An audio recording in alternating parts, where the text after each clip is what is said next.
Famcast Media. Bitch.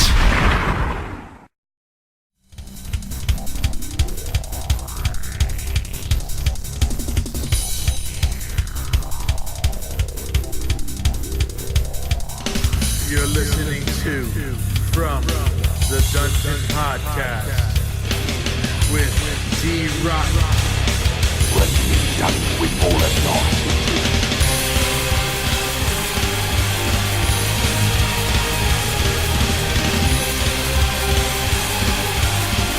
Your journey towards the dark side of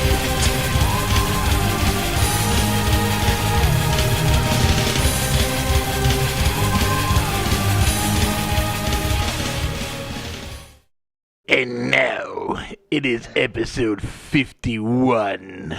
I am your host, Darth Rotten, and I'm here with Lord Black Mountainside. Wow, what's up, man? What's going on? I love the intro, by the way. Were you able to hear it? Because I didn't know if I heard a little bit of it. It was really low on this end, but I have heard I think it's the new intro, right? Yeah, it still has Palpatine in it. Instead of I had Darth Vader in the last one. Yeah, I did notice the difference. I really like the new one too, man. What's going on, brother? How you doing, man? Doing great. Welcome to my garage, as I told you earlier. I was planning to do this outside, but we've been having so much rain for the past week or so. Okay. That would have been dope. It has not been pleasant being outside at all. So we even got snow, man. We got snow in the mountains, yeah. Well, I heard you guys been getting rained out like a motherfucker, man. Oh, dude, it's ridiculous, dude. First we go the entire summer with not even a cloud in the sky, but even more than that, and then all of a sudden, you know what I mean? It just won't stop raining for weeks at a time. So damn, dude. Whatever, we need it. I don't get it, man. Every time I'm over there, it don't rain. There's no earthquakes. I'm I miss everything, bro. Well, be glad earthquake part. Oh, dude, I'm waiting to hear. I'm waiting to feel one of those, man. I just want to. Wait, you haven't experienced that, huh? I do. The first time I went to California, I left. A day later, it had an earthquake. Then the second time I went to California, I left another earthquake. That's right. I think my fat ass is starting to, bro. I'm tremoring the fucking, the plates and shit. I don't know, man. It's pretty scary. No matter how many times you go through it, it's always scary because it happens out of nowhere. There's no warning whatsoever. Just everything starts shaking around and you're running for your lives. Mm-hmm. Dude, man, I was looking you up on Facebook, man. You notice two bands named Black Mountainside? Yeah, I noticed that there was one band in particular that after I, came up with the name Black Mountainside, that I noticed that after that I noticed bands that had that name too. I noticed one for sure. I didn't know there was two. There's two of them, and there's a group. Like a group for the band. But, originally the whole thing with the name itself. Mm-hmm. Well, originally it started back a few years back when you had made me a page on Facebook. I believe it was called Louis the Outdoorsman or Louise the Outdoorsman or something like that, right? And which I liked. I was like, oh man, that's an awesome idea. I like Black Mountainside better. Yeah. Yeah, I think that's where the name changed from there. And originally inspired by by Led Zeppelin, which they have a song called Black Mountainside. Oh, shit. It came from that song in particular. Mm-hmm. So, anyway, that's how that name came about. But I remember prior to that, you and I forget who it was. I think it was just you. You made that page, and I said, oh man, this is a great way to share what I'm doing, which I had been doing prior to that. Because you were doing little projects, showing people how to make little power things or stuff like that, Oh yeah, I mess around. So when I'm not hiking and doing these crazy adventure stuff in the wilderness, I'm here in this garage, and I'm always trying to learn about free energy sources, I guess you could say. Yeah. So that's something that really always been interested in, and you know that. Like, I always try to come up with different ways of, like, making energy without your regular, modern day time. Exactly, like pulling it naturally from the sun and shit or something like that. Yeah, and there's even some really interesting stuff that I've learned from the Egyptian times, was that the Egyptians had already created a light bulb and had already had the battery invented in that time. Get out of here! Yes, absolutely. And sure, it wasn't the aliens. It's called. Hey, when you get a chance to Google this, to whoever's interested, and including yourself, look up this thing called Baghdad battery, or the Egyptian battery, and it works. I have built one here.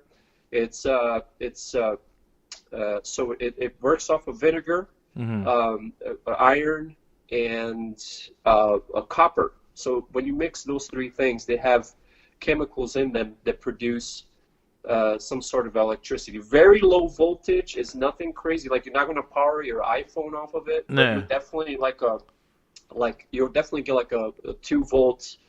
You could get a 2 volt light bulb to run off of these three mixtures, and you could do it. You could do it in so many different ways. You could do it with dirt and with vinegar, and you could do it with There's all kinds of different ways of doing it. So you're telling me that these motherfuckers back then were fucking they were basically powering their own fucking shit. Okay, here's how they figured it out. Here's how scientists figured out that the Egyptians were using some other source of energy besides fire to be able to see inside the pyramids. Because think about it, the pyramids inside were dark; they couldn't see anything, and they couldn't have fire torches because they would run out of oxygen, right? No. So how did they do it? So then they found when they were excavating the area, they found these jars of clay, and inside there was a rod of iron, a cylinder of copper, and then all the traces of vinegar that filled the surroundings. And then the iron is positive, and the copper is negative, and the vinegar has electrolytes in it.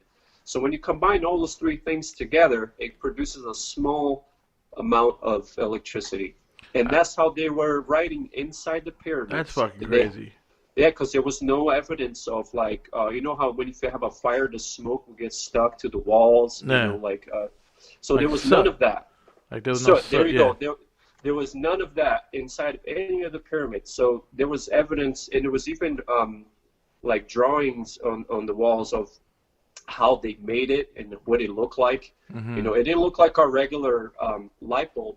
And now how they made the light bulb was even more interesting, because they made it out of pencil lead.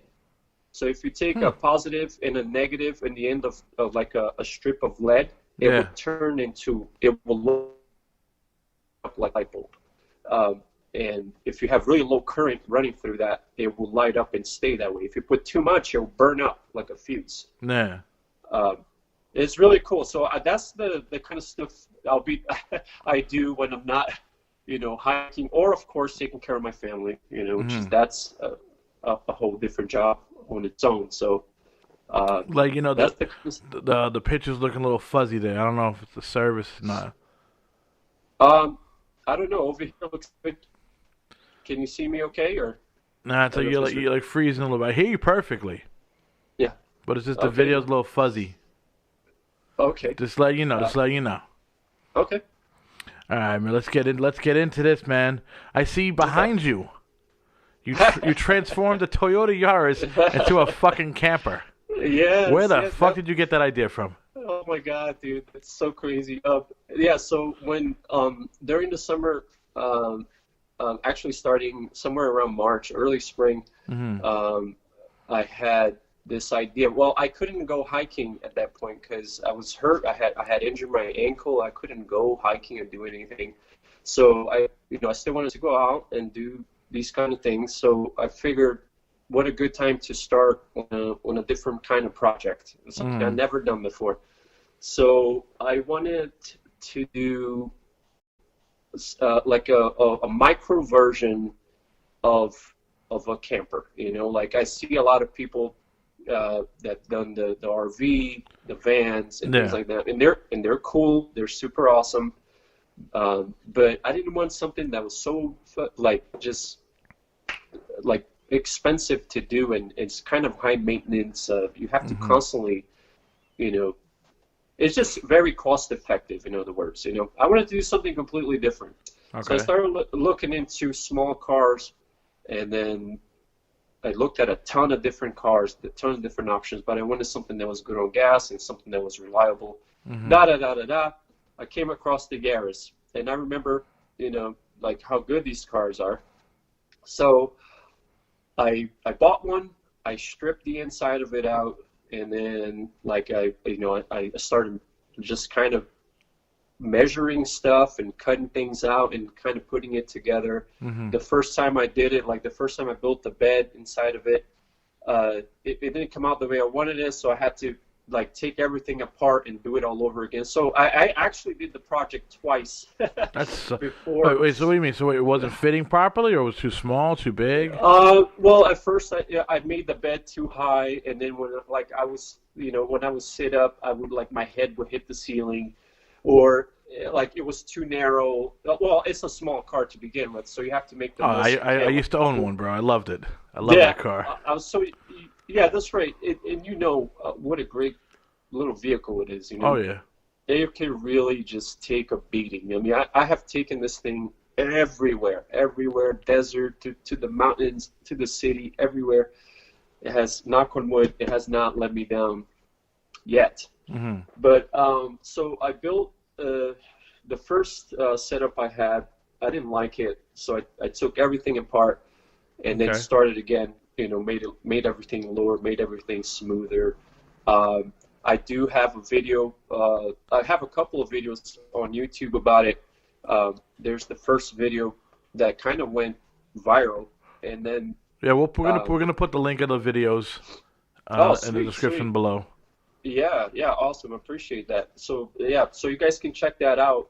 And then I made a second video where at the second time I had actually done exactly the way I wanted to. But I've been happy with it, man. It's it's a great little break from like backpacking and having to carry everything on your back. How much would a project like that cost? Like, for the Well, once you got the car, you could turn any car and do the same thing to any car. It doesn't have to be a Yaris but I just wanted to do it.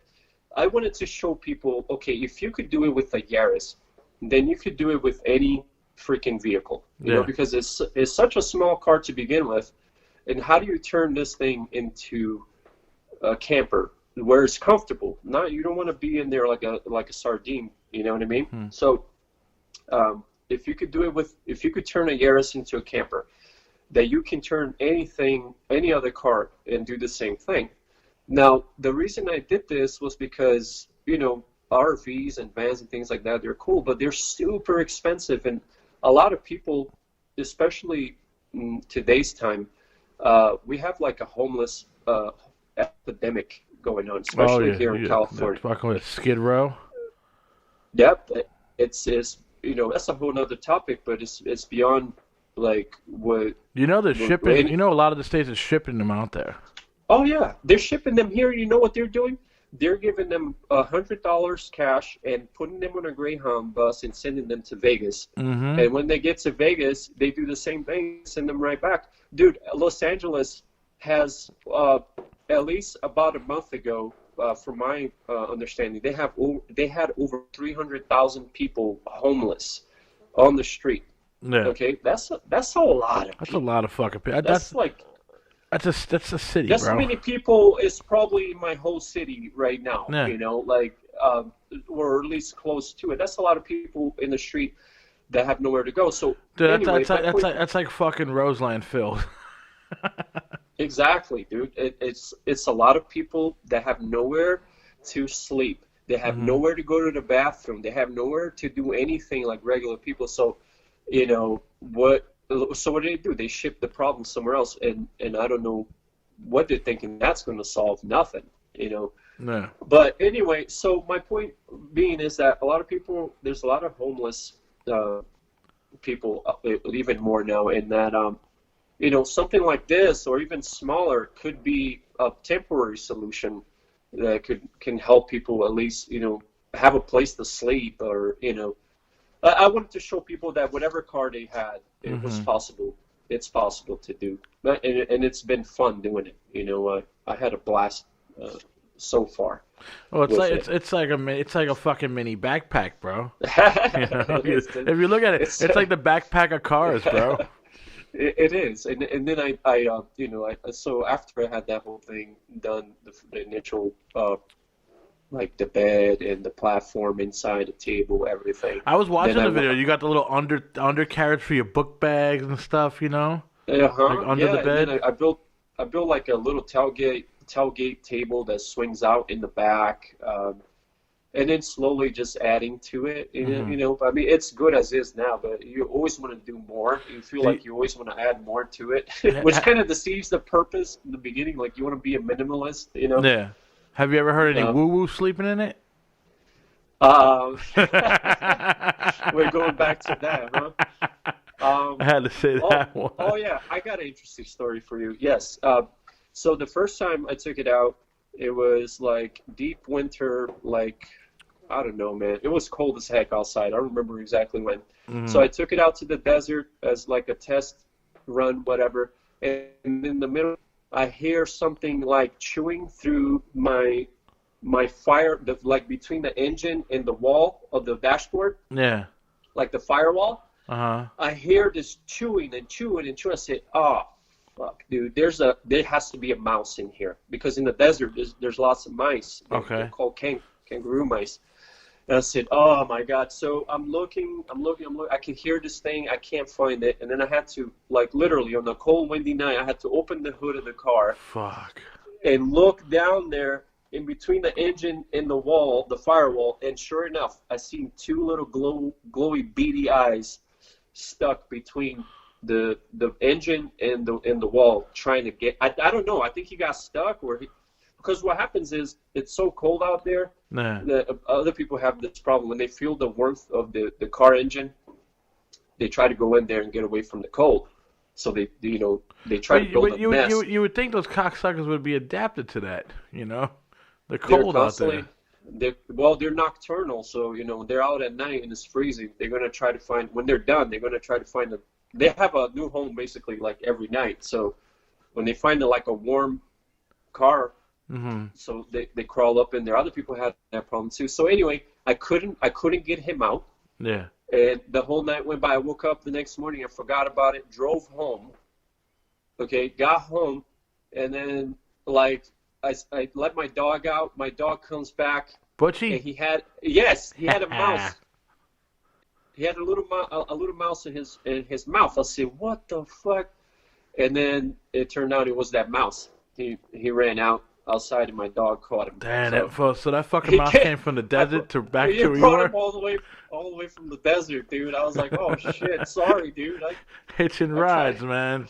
I try to get you out, bro. That fucking cocksucker should learn never hitch a ride now. Never again. No, that's the only time that's ever happened. But with the car, that was like the wildlife thing that happened. But nothing more crazy than that. Than the owl. Well, speaking of going out, man, you fucking you went to some place called the Devil's Backbone, bro. The Devil's Backbone, yeah. You're not scared to go out to these motherfuckers by yourself?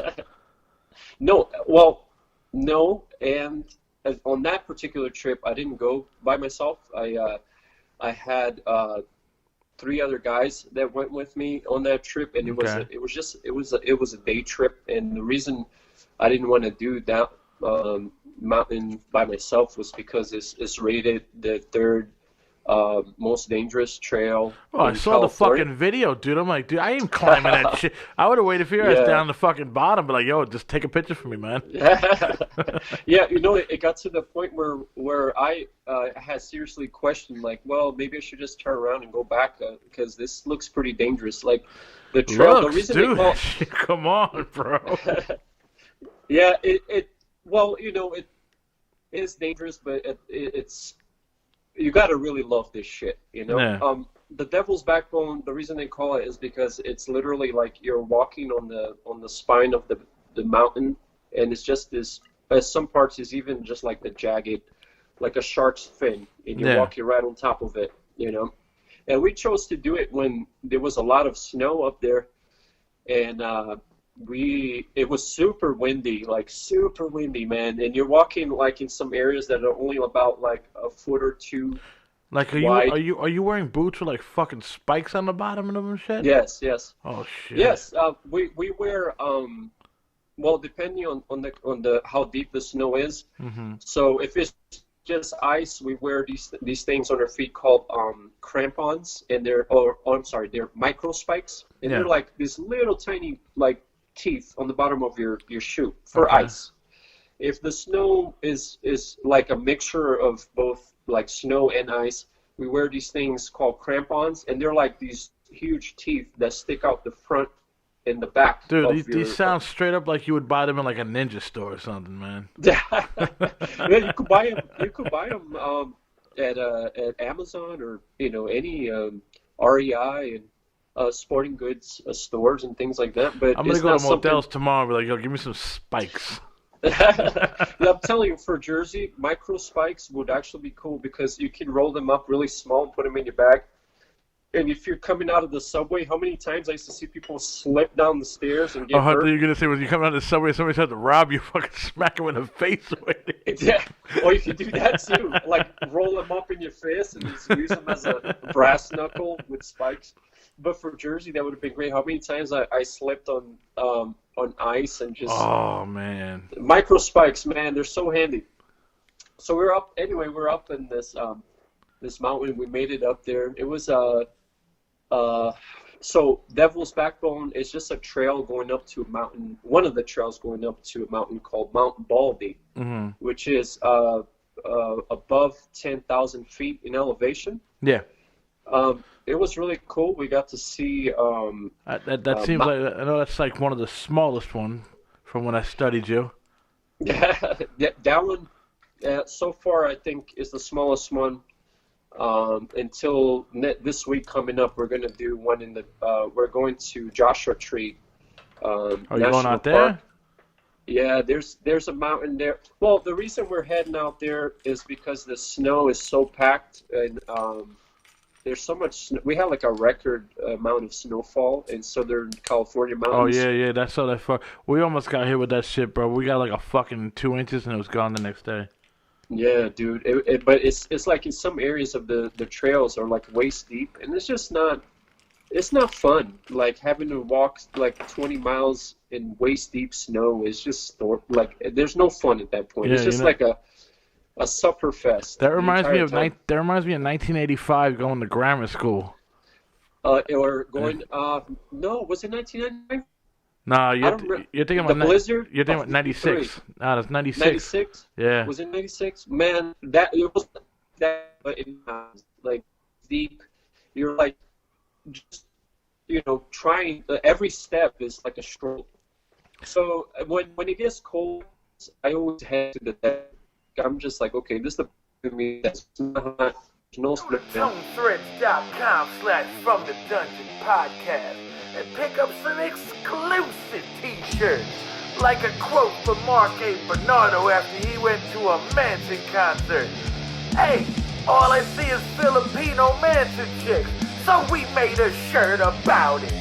Or you got the exclusive, the Satanic Hispanic, a quote from the big man himself, Big Soup. He said, hey, I'm big, and they call me the Satanic Hispanic, so we made a shirt about it. Or you can get the one missing t-shirt, or how about the logo shirt? You can't go wrong with that. or we have now the exclusive new odds behind the curtain shirt. Go to www.tillthreads.com/FunTheDungeon and pick up a t-shirt. They're cheap, but they're great quality from me to you. I got mine. You got yours. Yeah. All right, there we go. Right on. All Can you hear me now? I can hear you now, bro. It's like Verizon. All right. It used to be like AT&T. Cheers, man. There What you go, you drinking? bro. Yo, it's definite, bro. It's definitely happening, bro. March 6th to March 16th, man. You coming out? Yeah, it's definite, bro. Oh, dude, that's awesome news. Yeah. Hell yeah, dude. That's my Well, That's my birthday week too. Shoot, So man, it's the birthday month. Yeah. It's the birthday month. My birthday is on March 2, dude. Oh, it's gonna be fucking killer that week, bro. I'm telling you. Hell yeah. I don't know what day can't I'm gonna wait. be sober. I think I'm gonna have to pick one day to be sober. Yeah, how about the day you have to go back home? Because you got to get in the plane, you know? I think that's probably a good idea. There you go. But let's get back here, bro. Yo, Mount Langley, 14,032 fucking feet. You climbed that motherfucker? Yes. And Mount Langley has been the hardest, most strenuous, most difficult mountain that I so far up to date had to do. And because of it has everything, you know, it has like a high mountain mileage, high elevation sickness, that you get high elevation sickness. Yeah. Like, What is it like? no Is it like fucking when you're climbing the mountains of Peru and you gotta chew on a coca leaf? It's like some shit like that. I mean, that's a coca like leaf? like when they go to Machu Picchu, bro, they chew on fucking coca leaves, bro. No. If they had coca leaves in this wilderness out here, there would be nothing left. It would just be, that whole fucking forest would be a desert. That's probably what happened. That's probably what happened to the desert. So. Whoa, we lost your signal there, bro. We lost your signal. Oh, there we go. Now you're back. There we go. There we go. Smooth. Sorry about that. Smoothness. Yeah, that's the struggle we have to go through from living across country, but it's struggle, all worth bro. it. But anyway, Mount Langley. So we were late in the season. We started doing this one in November, which is unusual to climb a 14,000 foot mountain in November, because usually it's very cold and it's snowy. It's already packed with snow. No. But we had like the perfect window of weather. There was right before it got slammed with snow. We're like, we're gonna go and we're gonna do this one, because otherwise we're gonna have to wait a whole another year to do it, because it's unpassable. You know, it's just too much snow at that point. So we got there on a Friday night, and Saturday we slept at the entrance of the trail and the trailhead, and then we started early in the morning, you know, super cold, whatever, just started hiking. We had to hike 6 miles from the car to this place called the Army Pass, which is about a 2,000 foot wall of granite, and you have to like zigzag yourself all the way up there. When you get about 12,000 feet in elevation, you start feeling like really weird. Like you start feeling like you're drunk, but without like all the fun part of being drunk. You know, you're very confused, and it's a very, for lack of better words, it's a very shady feeling. Like your body is just screaming, telling you, don't do this, don't do it. We're not supposed to be here. Yeah. Everything hurts. Man, all around, it's a terrible feeling. Halfway up that granite wall, I said to myself, and I even made a video because I was going to post it on YouTube, and thank God I ended up not posting it. But I said, I think Mount Langley is the mountain that finally beat me. I said, I'm ready to turn around. I'm not doing this. Fuck this. I'm out of here. You know, I don't want to do it. Damn. Because it was really, man, it was like you take one step, and you take a break, and you take another 2 steps, and you're like, fuck. It's like you're feeling very fatigued, and you're carrying, like, I was carrying about 25 pounds of weight in my back. Were you by yourself?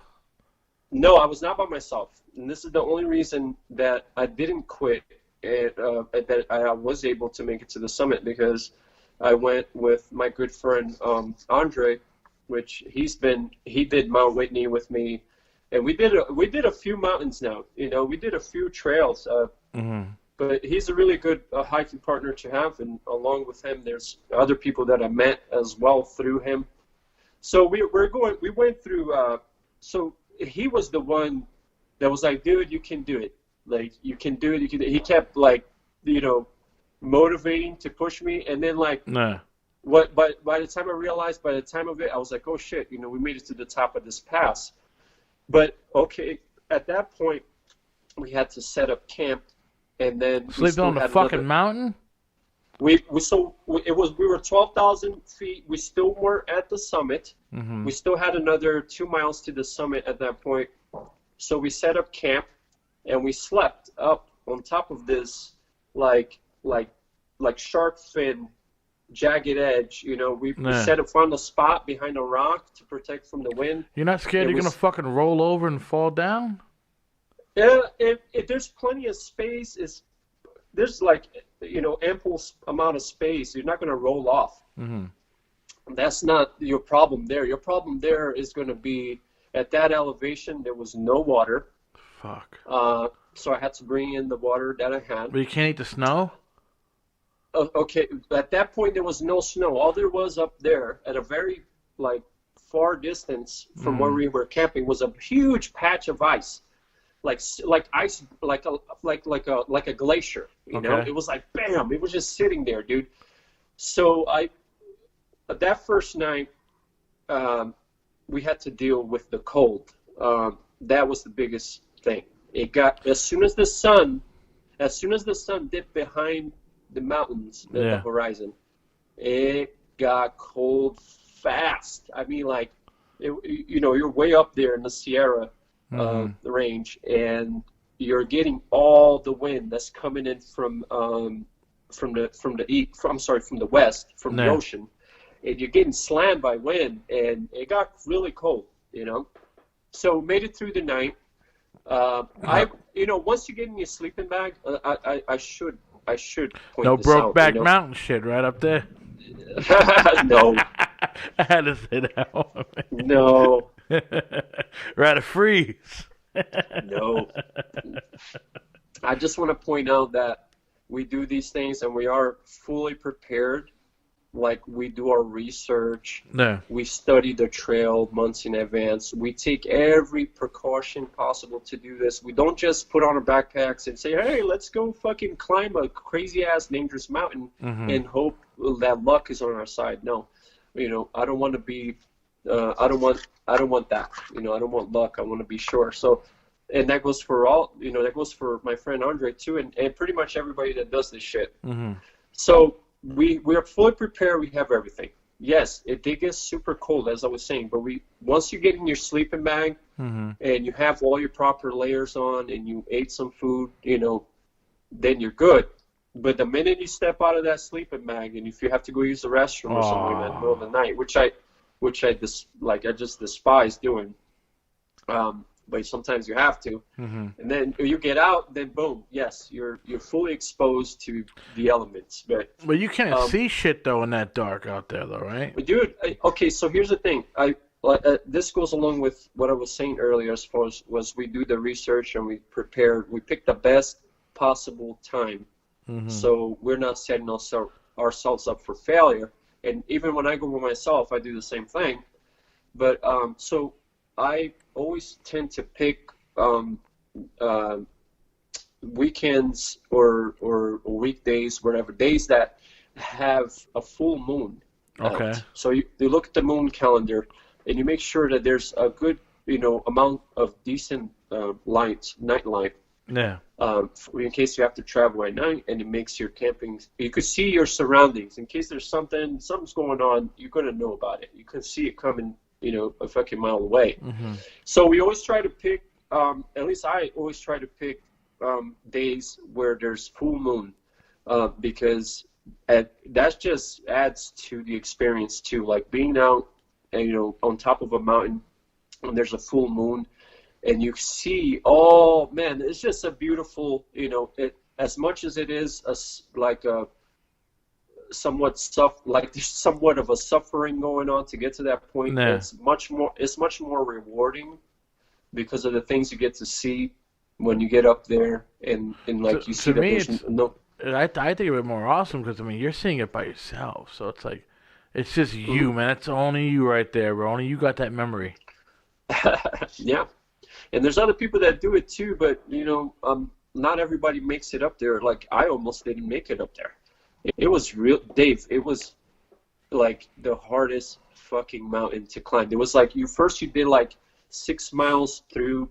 We had to walk through the John Muir Wilderness, which was okay walking. Yeah. It was just a bunch of trees and shit, beautiful forest, lots of lakes. But once you got up this wall called the Army Pass, there was nothing. It was like there was just rocks and nothing. You remind me like fucking. It's like Lord of the Rings 2 and shit. You're climbing that mountain. mountain. That's exactly what it felt like. It was like that in a combination of like being in another planet because there was nothing. So, you got phone service up there? When you get to the summit of any mountain so far, you're gonna get service. Okay. Yes. Because it's like a giant antenna, basically, but you have to literally make it to the top because, other than that, you have all these giant walls of granite blocking the signal. Man, you get to the top, you call the one motherfucker you hate, go, yo, fuck you. Like, you made it to the top, dude. Nobody can beat you, man. You made it to the top of a mountain, man. Who else can fucking say that shit? I don't know many people. I think you're the only motherfucker right now.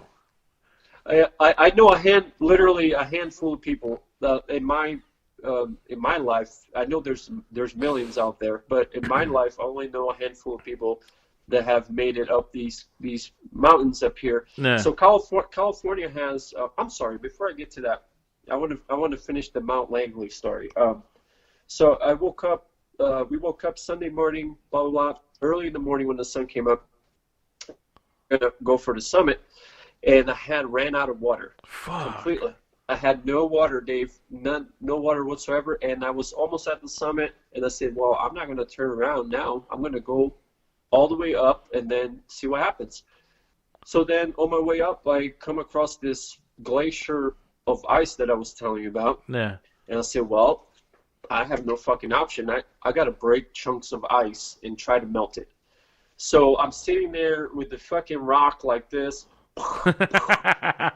fucking bashing the shit out of like this huge chunks of ice, like shoving them in my bottle and shaking them around, and I put it on the side of my backpack that was facing the sun as I was walking. So when I got to the summit, I would have some, hopefully, like at least like a cup's worth of water and whatever. Yeah. So I did that, and then we did make it to the summit. It was super awesome because from up there I got to see Mount Whitney. That was my first 14,000 foot mountain, and then we got to see White Mountain, which was also another mountain that we did this year, and it's a 14,000. It's the third tallest mountain in California. Mm-hmm. And in California in total, there's 12 14,000 foot plus mountains, and so far we've done 3. I would like to do. There's some of them that are like unrealistic. Well, what did you do? You did Langley. You did fucking Whitney. And White Mountain. White Mountain. And what about so the Backbone is like a nickname or something like that, or? Devil's Backbone is the name of a trail that goes up to this mountain called Mount Baldy. Okay. It's like Okay, so that's a whole different category. Like it's not very tall, but it's super dangerous.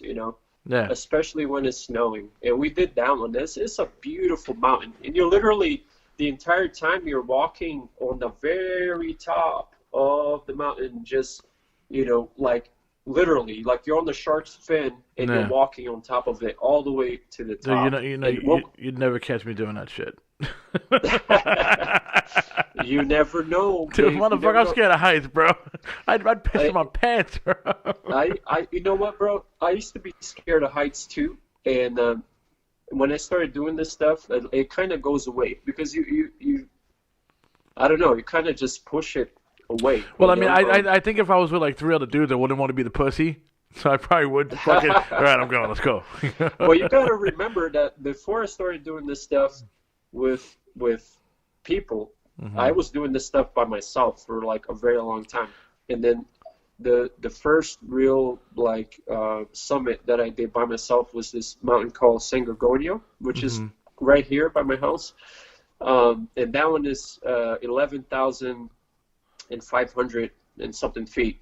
And it's right here, you know, it's supposed to be like the tallest mountain in Southern California. It's a good training. People use that mountain as a training before they go climb Mount Whitney. So I did that one twice, and by myself, and I slept at the summit the second time I went, and it was one of the craziest, coldest night ever. It was super windy. It was so cold that the cameras stopped working, the phone stopped working. I took a power bank to charge everything up. That stopped working. Everything with a battery stopped working because it was so cold that like all that stuff just said, "Fuck you." I don't know what happens. I can understand what you're talking about. When I get not as cold as what you do, but when I get in the car in the morning and I plug my phone in, that shit ain't turning on. Yeah, it's weird. I think it's a certain type of battery. I forget what it is at this time right now, but I know there's a type of certain batteries don't work good in the winter. But it was so cold up there. That was my first like, you know, experience, but like being by myself in a very tall mountain. And after that, I loved it. I was like, fuck, I'm doing this shit all the time, as many times as I can. Where did you meet your homies at, bro? So Andre used to work with my wife in the same place, and she told him about my YouTube channel and the things I like to do, and he had he had similar interests. So he's like, hey, tell him let's get together and go hiking sometime. So I said, okay. So we got in contact with each other, and then we started doing trails together, and it's been awesome. It's been really awesome having somebody that's on the same page when it comes to that kind of stuff, because it's really hard to find people that want to go do this kind of stuff. And then through him, I met 3 other guys that are just as fucking crazy and good, and that would be down to do this anything. I'm motherfuckers are nuts, man. It's really hard to describe it. It's a passion that's only for a few amount of people. Did you ever take? There's a crazy mountain man I know called Marcos Cruz.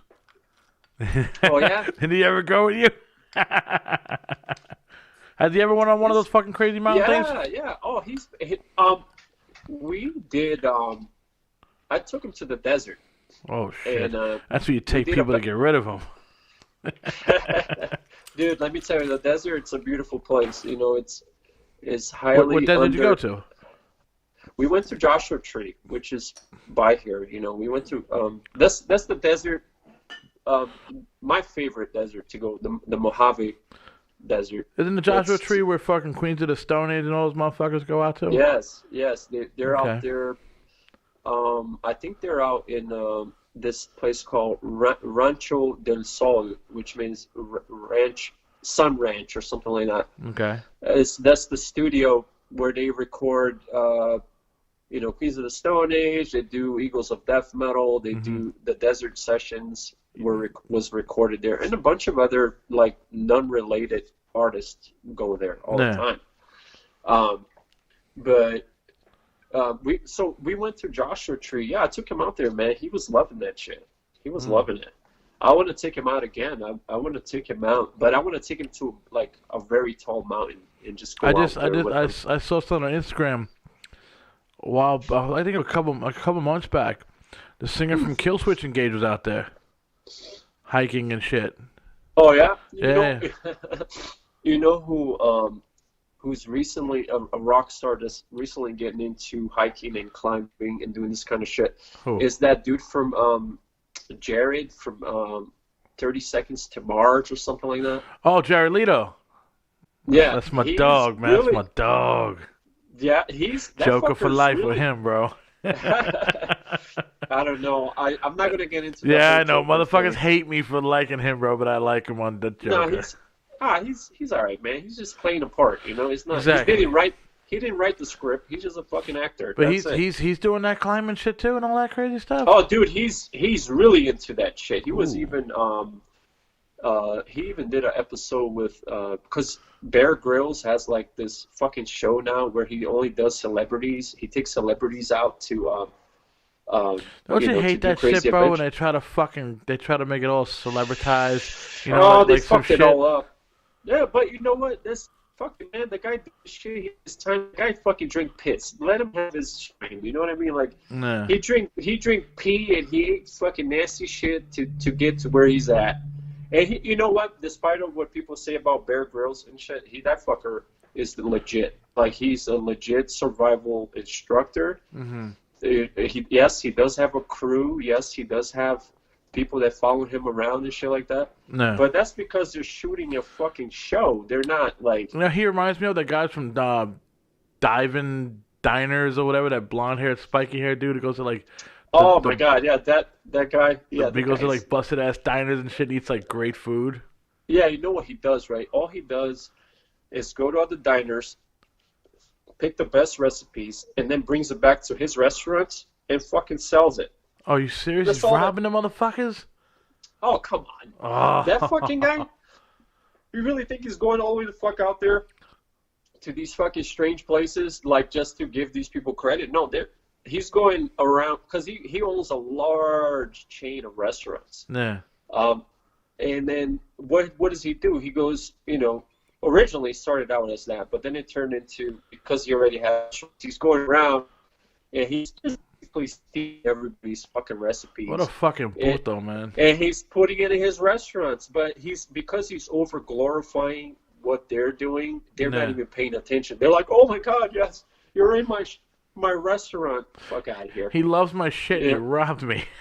Yeah, but little do they know. Yeah, exactly. Well, the only thing he'll do, he'll change like one little thing about the recipe, or he'll change the name so it doesn't look like exactly like the same thing. You know what I mean? Nah. Yo, I always wanted to ask you this, dude. Ask away. It's like, how do you prepare to go out like to the desert or Lone Pine, the mountains, by yourself? Yeah. And like camp out there by yourself. How do you get mentally ready for that shit? Well, shit, man. Well, it depends on the trip, like, okay, so if it's the desert, well, first, before, you have to really love this shit, you know, because otherwise you're not going to be motivated enough to do any of it. And so I do love doing this kind of stuff a lot. As you can tell. Oh, I know. Shit, you fucking converted your car, bro. Jesus Christ. I'm fucking good at that shit. Yeah. Anyway,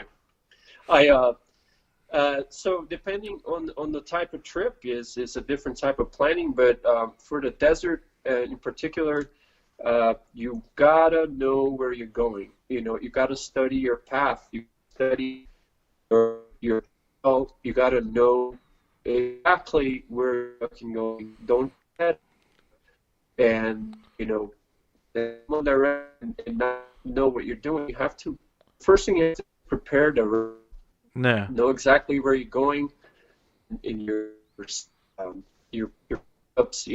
Like, okay, when this and this happens, I'm gonna do this and that. But for a desert trip, you wanna your backpack. For example, I'm going in the winter now. I'm going next week, so it's going to be cold. So you have to prepare the weather that you're going to have, and because desert, you can't bring too Breaking have up, to breaking up, bro. You're breaking up.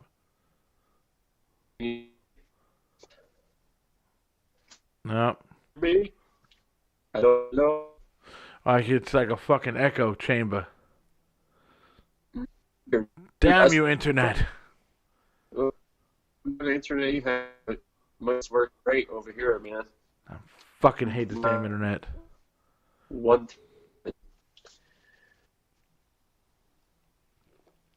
Hello. Yeah. Can't hear you. Hello. Can you hear me? Let me minimize this motherfucker. Let me see this. Hello? Yes. Yes. All right. Yeah, you look like fucking you look like Henry Rollins. Harry Rollins. What the fuck? Shoot. You look like Henry Rollins from here, bro. Jesus Christ. I thank you, I guess. Hey, dude, the motherfucker's like what, 90, bro, and he looks like he's fucking like 50. Yeah, he keeps up, man. He's in great shape. That dude's fucking. I think he eats like one meal a day, and he's just fucking diesel. Mm-hmm. So back to what we were talking about. Yep. Preparing, right? So if it's the desert, obviously there's not going to be any water there. So you want to counter your weight. You don't want your backpack to be too heavy. Like you don't want to bring everything that you think you need, and then the water, because then you're just going to be carrying like 50 pounds of weight in your back, and let me tell you, that's like the worst feeling ever. You're not nervous though, like carrying all that shit? Like say, like God forbid, you like get fucking stuck out there, bro. You're not nervous? No, not at all. Not nervous. You have to, like I said, you have to trust your judgment, and you have to trust your gear. You know, you have to trust the plan that you created. So if you have doubt and I don't know, if you're scared, then you're gonna have it's gonna affect your confidence, and you're not gonna be able to finish anything if you're scared. You know? But wait a minute, of course you do. Anybody that says they're not scared when they do this kind of stuff, they're probably lying. Yes, at times it can be scary. Hell yeah, but I think that's a good thing, because that keeps you on your toes and it keeps you more alert. Mm-hmm. If you weren't scared, then you would be fucking up and dead by now. Like that's like a good sense to have when your body's like, oh fuck, maybe you should double check that shit, make sure it's not gonna be, too dangerous. But going to the desert and going to the mountain is like two different types of trips. They're both risk versus reward. They're kind of right there in the middle, but they're two different types of planning. If you're going to go up a high elevation, you need to think about the cold. You need to think about keeping your pack super light, but at the same time, you have all your gear has to be very efficient. Like it has to be light and it has to be warm. So you have to do your research on that part too. Like good gear. It's crucial to this kind of stuff. You need to have stuff that's efficient but super lightweight. Oh, dude, remember when we went out? We had a summer tent. It was fucking winter time. Yes. Remember how cold we were? Bro, oh my God. It was fucking freezing, bro. If we didn't have those fucking heat pack things, bro, we would have been dead. Yes. Yeah, it was super cold. We had a 3-season tent. That's what's called a 3-season tent. We went out in February, which was like fucking the coldest time to be out there. It was there was Santa Ana winds that were coming in, so we had that on top. And then we had like the cheapest little fucking sleeping pads and sleeping bags. Yeah, we were wearing fucking done. We're wearing like fucking the worst type of clothing for that type of shit, which is anything that you wear made out of cotton. Yeah. Like for example, you can't wear cotton when anything made out of cotton, because cotton absorbs moisture like your sweat, and it doesn't wick it away. So basically, you're wearing a wet T-shirt at night, or whatever it is you're wearing made out of cotton. Yeah. And it absorbs moisture. So we had all the bad fucking recipe that night. Oh, and we were totally fucking drunk out of our minds on top of that. Fucking classic time. Oh man, I learned so much from camping that night. That night taught you everything else. Dude, that was one of the That's like a craziest- fucking not want to do starter kit, bro. Right there. That fucking It's like, night. hey, kids, do you not want to do this stuff? Watch this. Watch this fucking people do this shit. Exactly, bro. Oh man. Yeah. But, yeah, it was fun. I had fun. You know what? You know what's crazy about times like that is that I always remember those times way more over successful trips, you know, because like when it's a successful trip is cool Yeah. and rewarding and enjoyable, but through time you don't remember them as much as like, oh, remember that time we fucking ate shit and fell down and did all this other stupid unnecessary things. Dude, I remember you jumped over the river or like a little quarry, and I'm like, I'm not jumping. I had to walk all the way back around the fucking trail. Dude, but it wasn't a river. It was a creek that was like this. Dude, that shit wide. like it was like a fucking 100 feet long, bro. It was like, Dave, just all you gotta do is lift up your foot and go like this. No way. That's like the Nile River. Yo, man. word up, dude. There was fish hopping out of that motherfucker. Fun times, man. That I had a just sucked. blast. I remember the only reason why it sucked is I looked up and I saw you over there and I was like, damn, I gotta walk I back gotta around. walk all the way around. Fucker. Man. What kind of beer you're drinking, Dave? Cusqueña Dark Lager.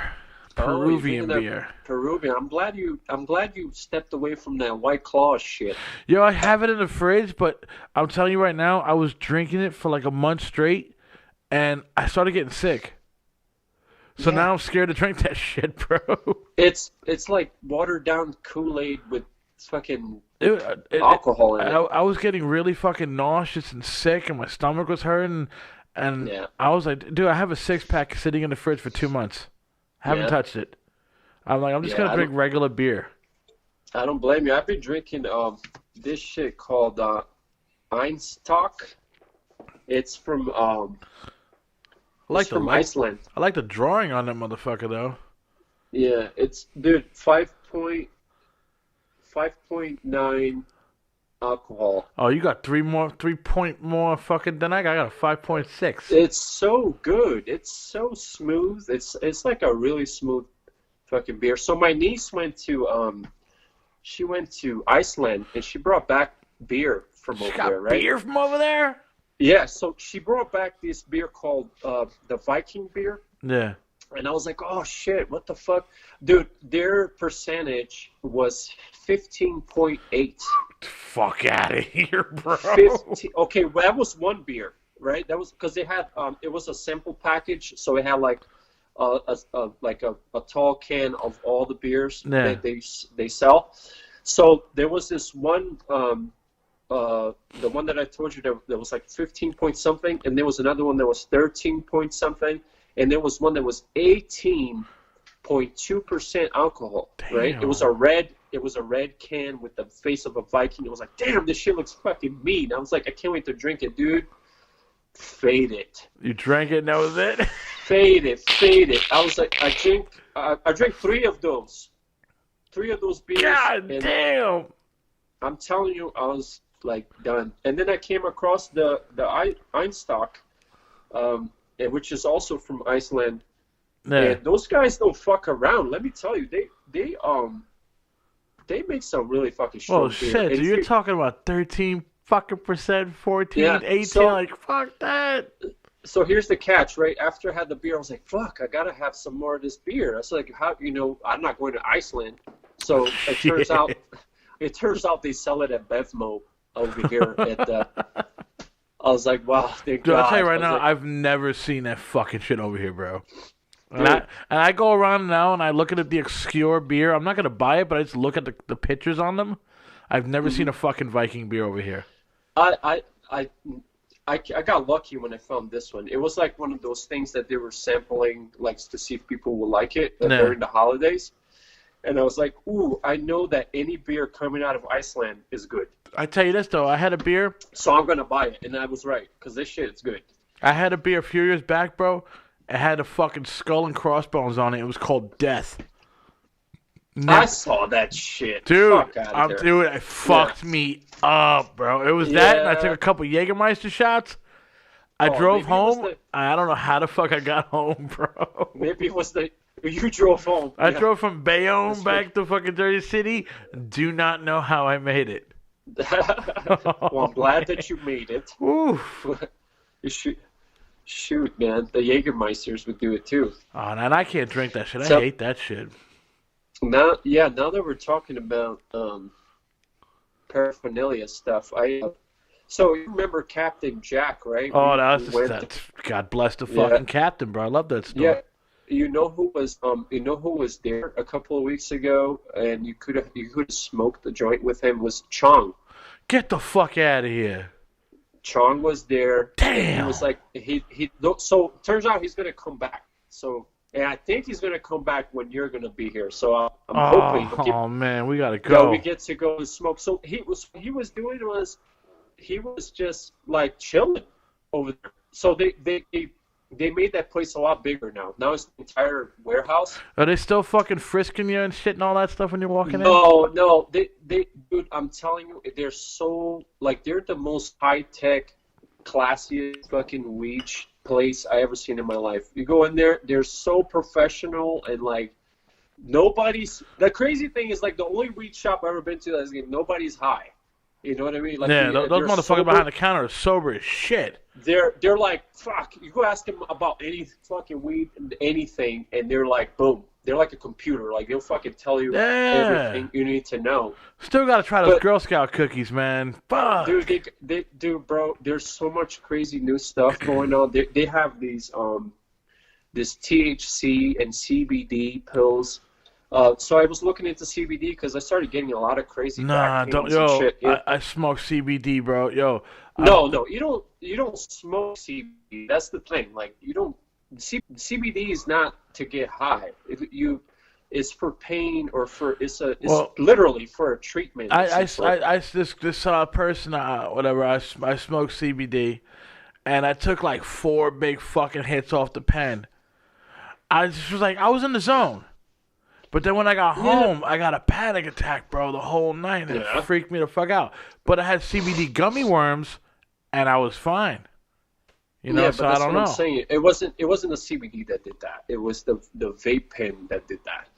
CBD is mostly for like some kind of treatment. You know, usually people use it. I use it for pain of some sort. Like I get back pains really bad.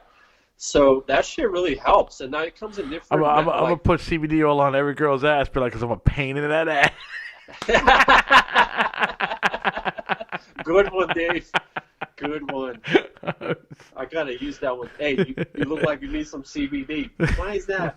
Because you're I'm paying your ass. Or the other way around. You're like, hey, can you rub some CBD on my ass? Why is that? Because you're a pain in my ass. That's even better, dude. That would do better. Shoot, dude. But anyway, so I came across these things that they sell called the THC and CBD pills, and it's a nice little balance. You know who's mixing that shit, right? Fucking Jay and Silent Bob got their own strain called Schnuggins.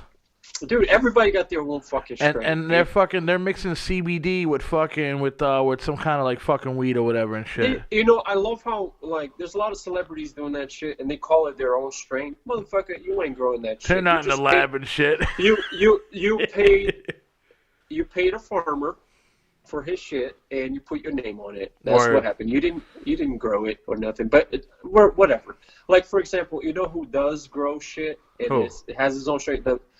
The bass player from System of a Down.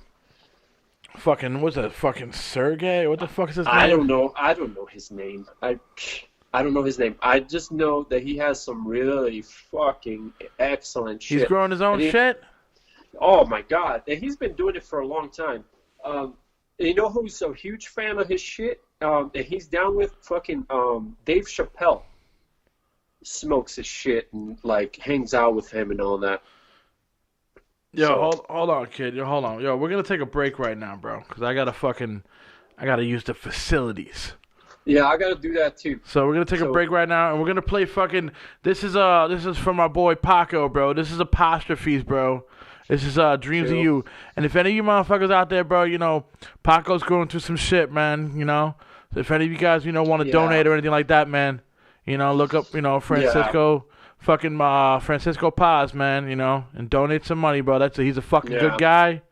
You know, he needs everybody's help and everybody's blessings out there, bro. That's right. Yeah, if you guys can help out, please help out. Dave, you'll leave a link to. I'm gonna leave a link to the GoFundMe page. You know, for people to you know if they want to donate to help him out, man. Yeah, guys, help out with whatever you can. That would, like, for sure, his family would appreciate that. Yeah, but this is the original track from him, from his band Apostrophes. This is Dreams of You, and we'll be right back.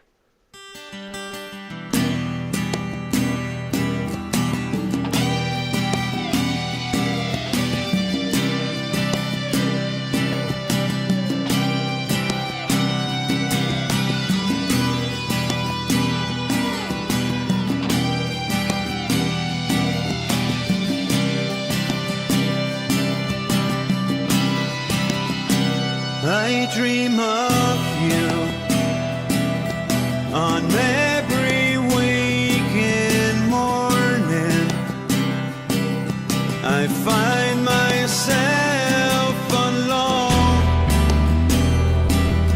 I know you hear me calling, pretending no one's home. Desire is killing me, left so empty as I search for my perfect soul. Desire is the reason that I carry on, and I don't want you to know exactly who I am.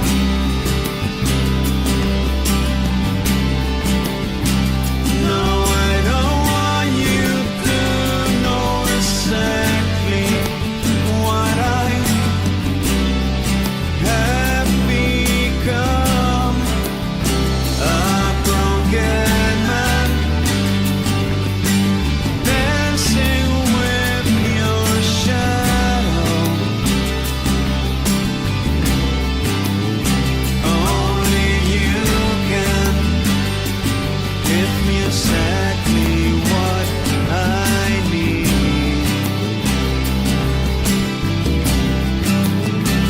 So tell me why this trip is never ending.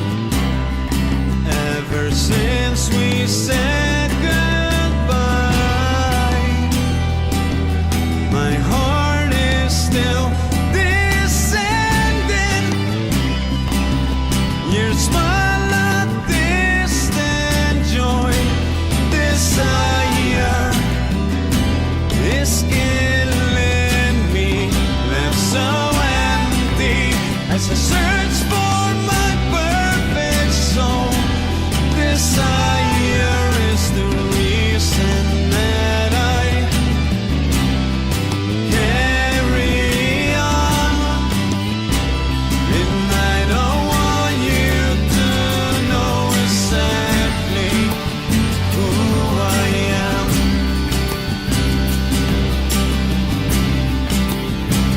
No, I don't want you to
That was Dreams of You by Apostrophes, bro. That was recorded at Mercury Studios with a guy named Priest from New York City doing lead guitars, and that was all Paco.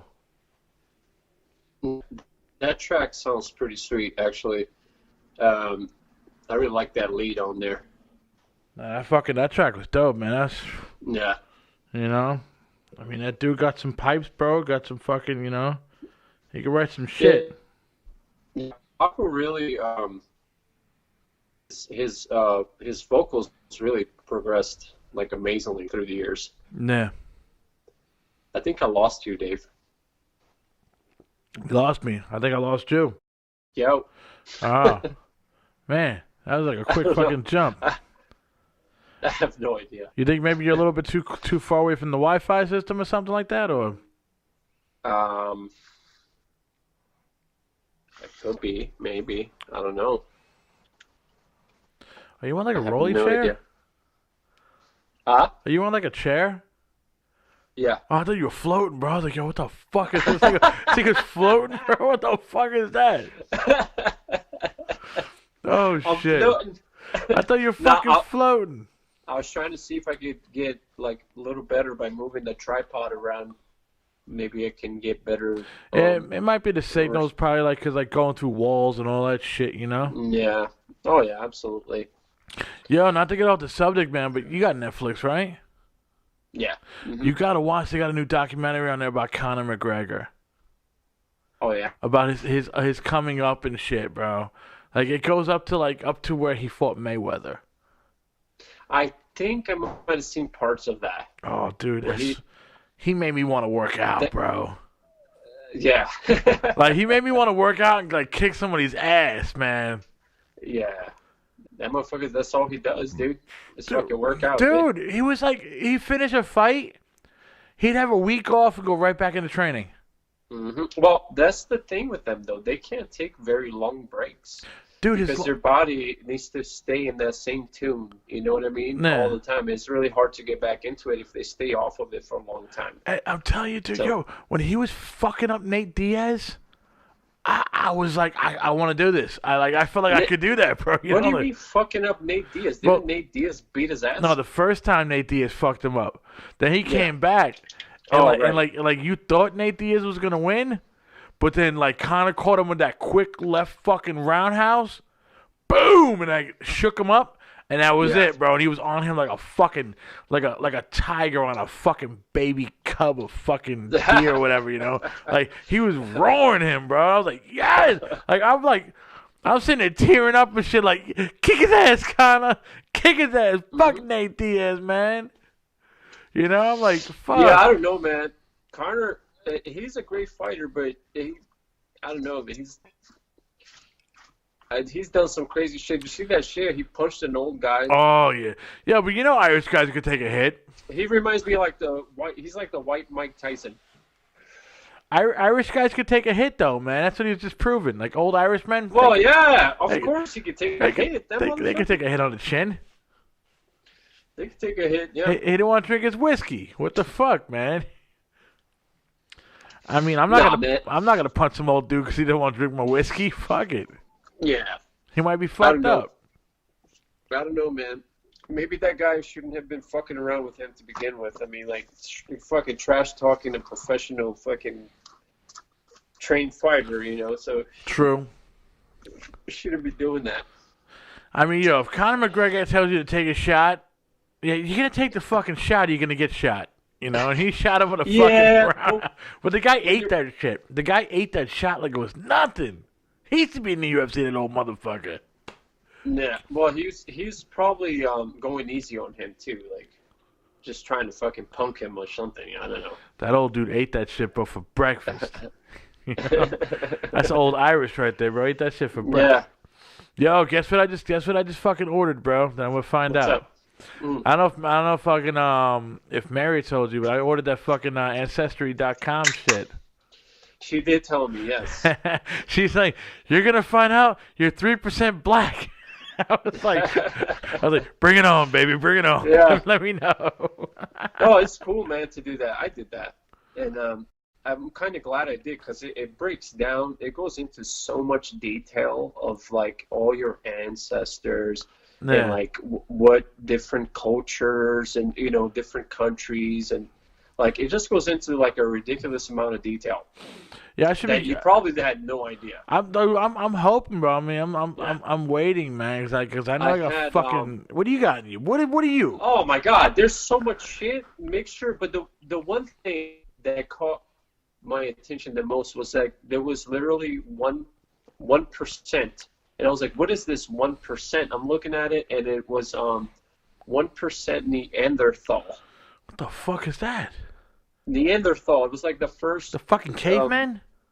Human, whatever the fuck, caveman.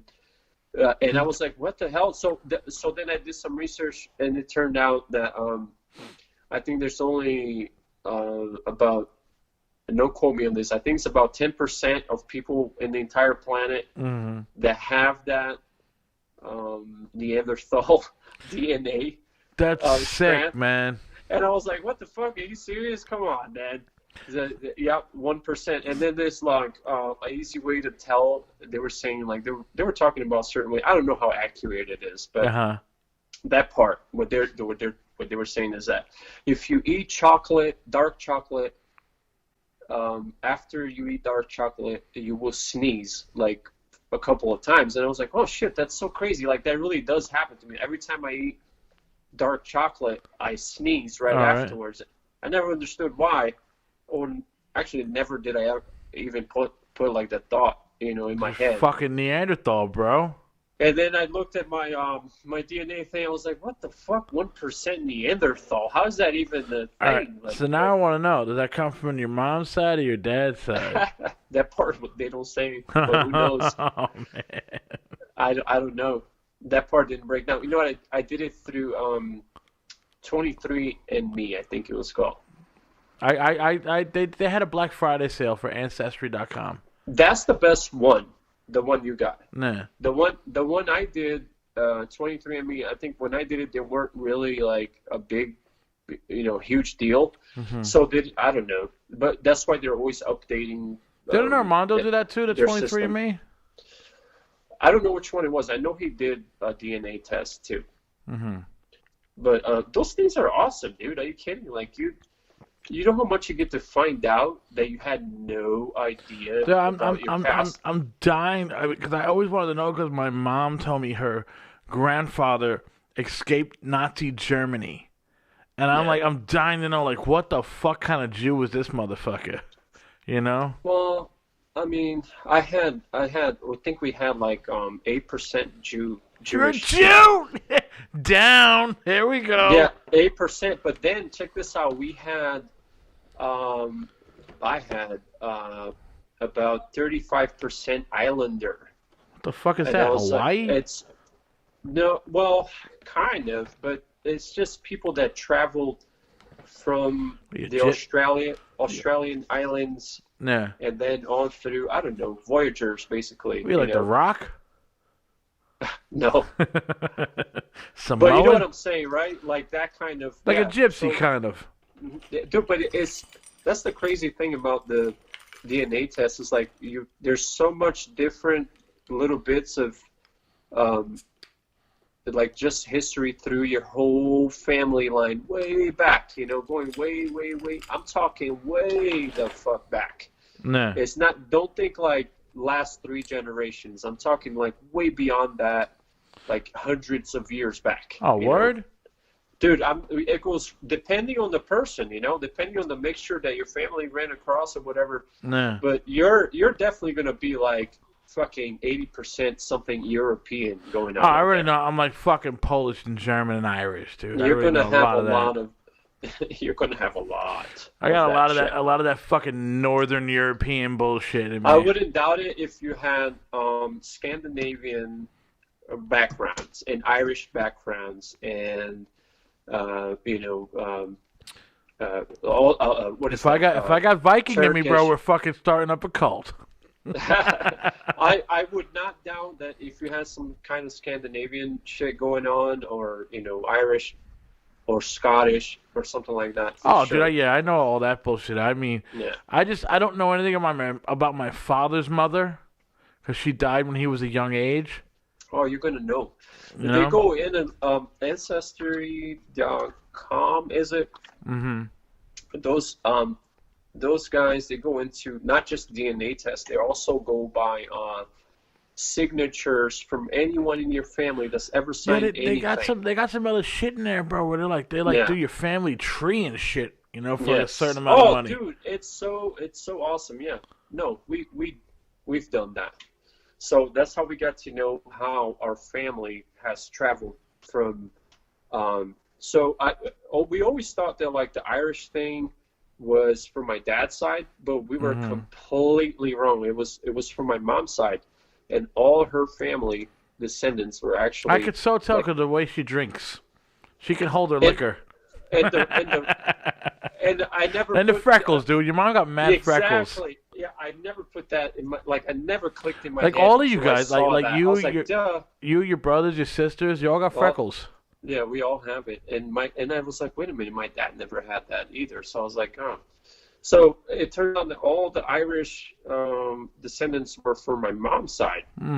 So they break down this history where like anyone from your family that has ever signed some kind of document or traveling, like back then they would travel, like the travel books, they would have to sign it. Yeah. So anyway, we tracked a bunch of different stuff from like Australia, even New York City, way back when like steamboats and shit. So you got Irish in your blood?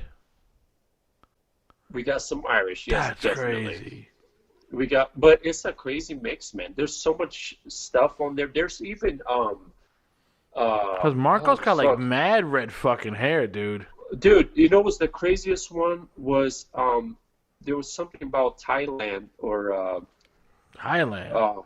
fuck, what the hell? Himalayan. What the fuck? A Himalayan, early Himalayan something, like they break it. It's some weird fucking name. I can't even pronounce it. So you got a cousin or some shit actual probably out there you people. don't even know about.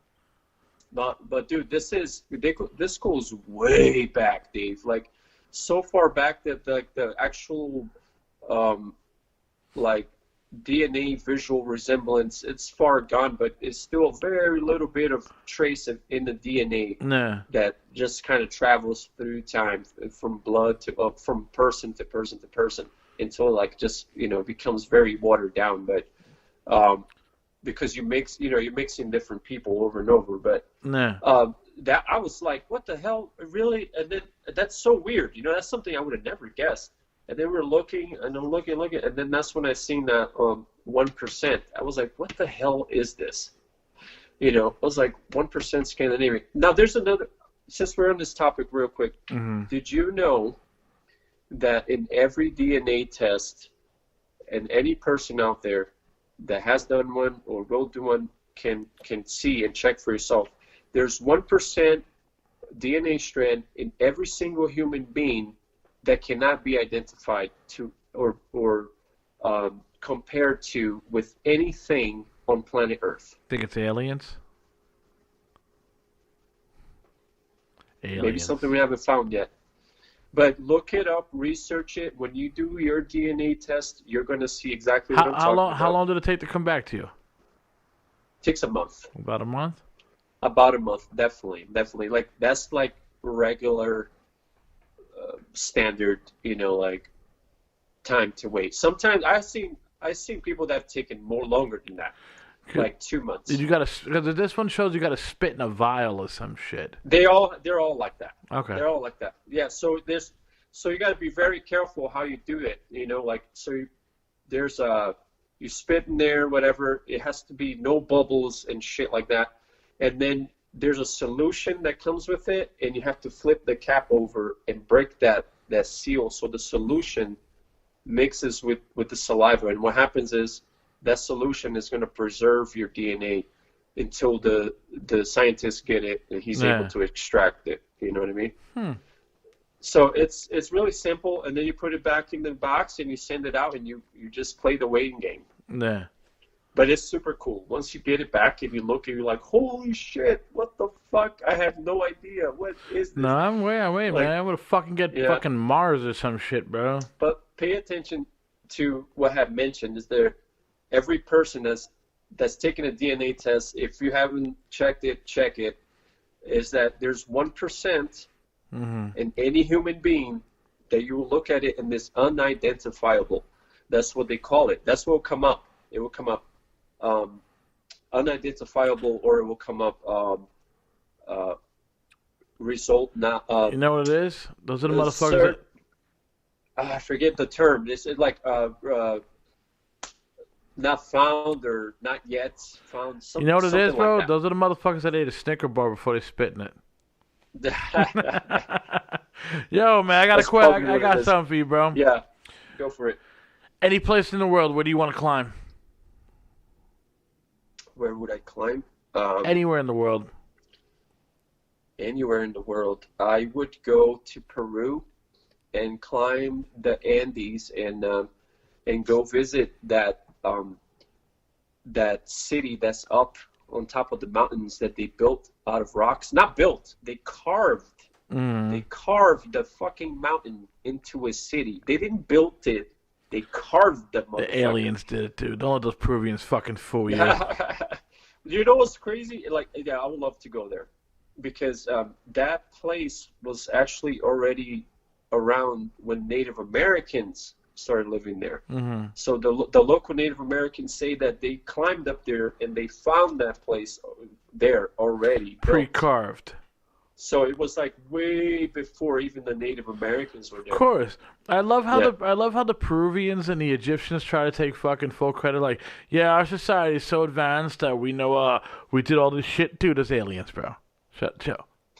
I could maybe, but I mean, think look at the Peru, bro. They have the fucking the airport lines or whatever. Like, you know what I'm talking about, up in Machu Picchu and all that shit. Yeah, but here's the thing I'm trying to excuse me.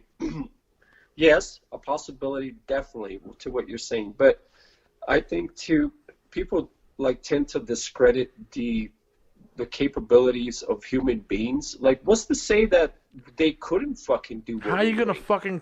All right, we'll leave out the carvings of these Peruvians because I don't want to hear it in the house. By dissing them. There's no Egyptians in my house. We're gonna start dissing these motherfuckers now. How are you gonna fucking carve precisely each fucking piece of that motherfucking pyramid without any lasers or anything back then? And how are you gonna put it up and stack it? Hey, you know what? I can't give you the exact answer to that, but I tell you this: it was only 500 years ago that people, or at least somewhere close to 500 years ago, people thought the Earth was flat. Nah. And then they still think it's flat, dude. Yeah, well, even everyone, then there was no actual facts, and then there was, and then people choose to be stupid, so that's their fault, But also, it was only about 6 to 8 years ago people didn't believe that giant squids existed, or that fucking giant gorillas live in Africa and shit, so. I mean. Who's to say that thousands of years ago there wasn't another civilization just as advanced as we are? I mean, if you're gonna say that, then the motherfuckers are gonna be like, well, then the Jesus Christ in the Bible is real, and Prophet Muhammad is real. And but that's religion, right? I mean, like, don't get me started on religion, but I can go to the Andes or I can go to Egypt and find actual evidence that these people existed, where the other way around, I'm not too sure. They're just a book, but they're gonna Malcolm X us, bro, one day, man. I'm telling you, bro. I think people, like, especially today, they discredited really how capable civilizations could have been back then and been able to do even more incredible things than us. The only reason I say is this: okay, if you bury your phone today and then 1,000 years from now somebody dug that same area up, that phone will be gone. It wouldn't be there anymore. It would fucking like deteriorate into nothingness. Yeah. The only reason these structures are still around is because they were made out of fucking giant rocks and mountains and shit, you know. So No. nothing else basically is around from that, besides the things that were solid like that and huge. So what if they had some fucking technology and they just fucking vanished, you know, like. And it went back to fucking, you know, being dud-duds and shit, you know? That's what I'm saying. The Earth could have just taken over and fucking started over again. Like, you never know. The fucking tsunami could have wiped motherfuckers out. You don't know. Yeah. You can go to the tallest fucking mountain in the world and know that some long time ago that shit was covered in water. You know, the whole fucking planet was covered in water. Well, so, fucking, you said the deserts were covered in water at one time, right? Dude, there's parts of the deserts that we go to where you can find seashells laying around. There's mountains that you can go to that in fact, we went to White Mountain and we climbed up there. It was 14,252 feet. Yep. Yeah. Yep. We went all the way up there, and there was seashells in the rocks and shit, you know, you can see. Let me ask you something. How's breathing up that high? It's really hard, dude. Nah. Like that was the hardest time breathing wise. Like elevation really got to me because we slept up there. We were pretty close to the summit, and we slept. It was pretty cold. Well, it wasn't that bad as far as the cold goes, but I got elevation sickness so bad that like I felt like I was gonna puke. I felt so dizzy. I was like, oh, it's really hard to fucking breathe. And then like when you're moving around, like you feel yourself breathing heavy, constantly fucking breathing heavy, you know. Nah. The air's definitely thinner, without a doubt. Well, I'm glad you stopped smoking, bro, since you're doing all this shit now. I did. Yes, I did. I fucking quit smoking. So, not weed though. I still smoke weed. Hey man, weed helps the pain, bro. Weed helps the pain. Look, this shit. It's fucking. What are 20 those nuggets? Yeah, it's 24.8% THC. So it's got indica. That's got a D on it, but that's just for me. Yeah, let me. Fuck, it smells amazing. Ah, smell that shit, people. Goodness. California? Yeah, they know how to party, bro. Yeah. No, I don't give a fuck. It's California, and like, fuck like any other state that does anything different. You know what? Everybody's friendly. Everybody's nice. Yeah, nobody believes me. Nobody believes me. I say California's the fucking right spot to live, man. Everybody's fucking cool, you know. I have no complaints, honestly. No. I have the best mountains, the best deserts, the best weed. Look at that, you man. know, everything. So fuck that. I don't have to pay for parking and get a ticket if I park somewhere. Come on, man. I don't have to pay to go to the beach, so that's another fucking awesome thing too. God damn it, I don't want to leave New Jersey. I'm tired of this fucking And we got spot. tacos and shit. Look at that. It's Taco Tuesday every day over there, baby. I'm trying to make Dave come over here. It's Taco Tuesday every day. Fucking hit up Alberto's and shit. Oh, that was my joint, bro. That and fucking Baker's, Yes. man. I gained like 20 pounds that fucking last time I came over there from Baker's. It's the shit, dude. You can't fucking go wrong with Can't go wrong with Baker's, dude. I mean, yeah, fucking In-N-Out's cool, man, but Baker's, bro, that was my joint. You can get a burger and a burrito. What? Let's roll, man. That was fat man's heaven right there, bro. Dude, I'm telling you, man. And then like the taco trucks and all that. You guys got that shit over there. You guys do have Mr. fucking Frosty. Mr. Softy. He comes out he comes out in the summertime. I called him Mr. Frosty. I'm sorry. He only comes out in the summertime, man. What the fuck? I still have that song like engraved in my fucking brain. Yeah, it makes you want to run. It's carved in my head. And you know what's crazy? You guys got Mr. Softy. We got the Corn Man. I've never had the Corn Man when I went over there, but I've seen the Corn Man. Motherfucking Corn Man. If you don't believe me, Google California. The Corn Man.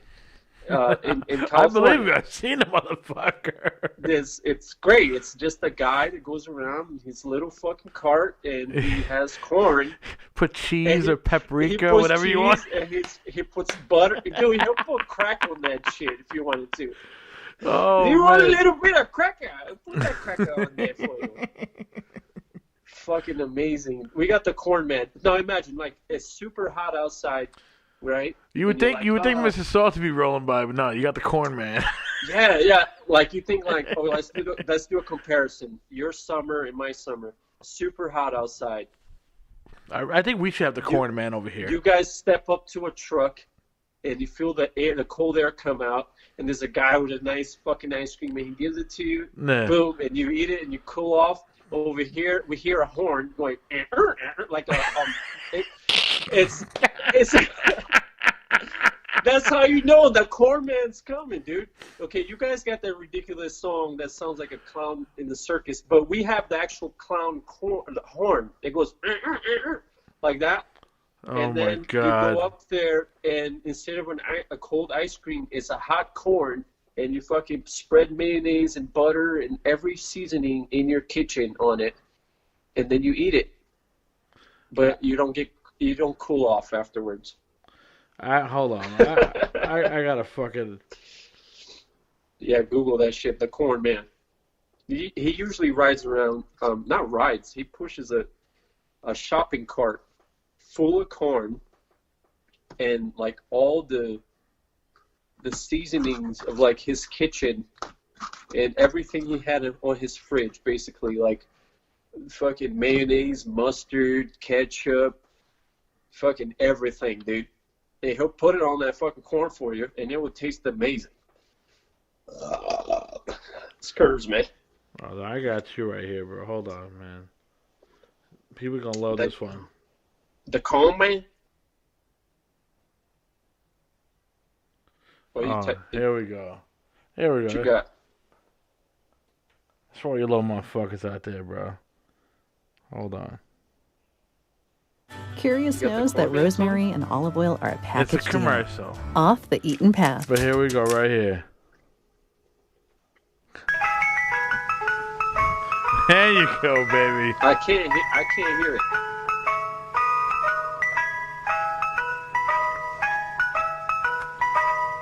You'll hear it on the edit, bro. It's the Mr. Softy thing. Oh shit! Okay, I already have it printed in my head, so I already know what it is. Alright, now we're gonna go fucking the corn man. The corn man is literally just a clown horn. Like, picture a clown horn. You know, the ridiculous looking horn, and then like a guy selling corn, squeezing the shit out of it. Let's see here. The corn man theme song. Let me see. I can't believe you can't hear it over there, though, man. What the fuck? I cannot hear the Frosty song. It's all good. I fucking know what the song's like. Besides, if I could hear it, I probably won't be able to sleep tonight. I'll just be hearing that shit over and over. Y'all got no corn man song on YouTube, man. The corn man song, or Let's see here. The corn man of Lincoln Heights. It's a quarter. Hey everyone, Jocelyn and Pam here, and tonight. Alright, Jocelyn. No, it's just the fucking corn man. And we are here to go to the Corn Man. He is someone. Nah, no corn man. It's just the corn man, dude. It's just Google clown horn and fucking and play that sound, because that's exactly what the fuck it sounds like. Let's see here. Clown corn. Clown horn. Oh, clown horn.